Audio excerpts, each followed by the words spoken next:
Hi everyone, for tonight's Nightcap and review, I'm sticking with water, and tonight I'll be discussing Inked by Rachel Rener. Now this was already on my Kindle, probably from a Stuff Your Kindle day, which means it does satisfy a 2026 reading goal of clearing some Kindle books off of my TBR.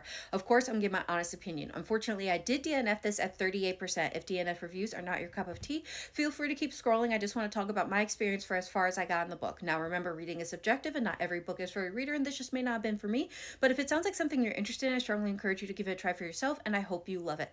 These are the highlights and the content warnings. So what's this book about? Now, because I didn't finish the book, I'm going to read the synopsis straight from the Zon just so it's accurate. When Zane, your smoking hot boss, tells you to never touch the cache of deluxe tattoo ink locked away in his office, you listen to him. Until the day you run out of your own ink, your squirming client is on the verge of peeing his pants, and your boss is nowhere to be found. Desperate times call for desperate measures, right? I fully expected Zane to yell at me when he returned to the shop. What I didn't expect was the fresh cobra tattoo on my client's butt magically springing to life, or the interdimensional filing cabinet hiding in the back of Zane's office.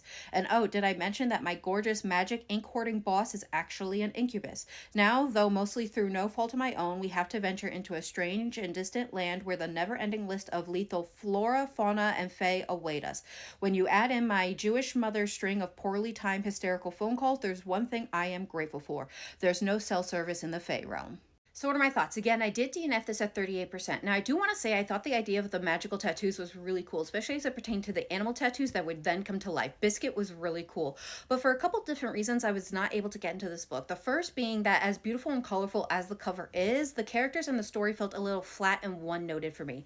As well as, I love all different types of female leads in a book. I like the strong badasses, but I also like the soft, funny, quirky ones as well. And when it came to our female lead, I just could not get behind her because she had me rolling my eyes in the worst ways possible. There seemed to be a lack of maturity or even self-awareness, self-preservation when it came to her situation. She would put herself in unnecessary risk and disregard advice given to her simply for the sake of her curiosity, and I just could not get behind that. Like, there's this one scene. She is glowing like a glow stick that identifies her as having a very rare magical blood type that other fae are going to covet and want to kidnap her to either unalive her or keep her alive just to keep harvesting her blood. She is fully aware of the situation.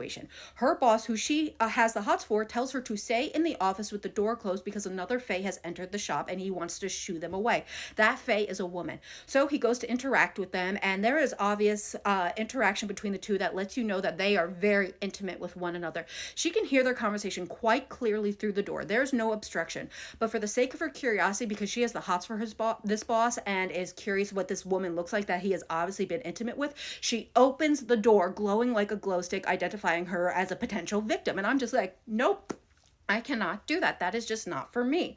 So I just had to DNF it. I could not get behind that. But again, if this sounds like a book you're interested in, I strongly encourage you to give it a try for yourself, and I hope you love it. This book is currently available. I hope everyone has a good night and happy readings.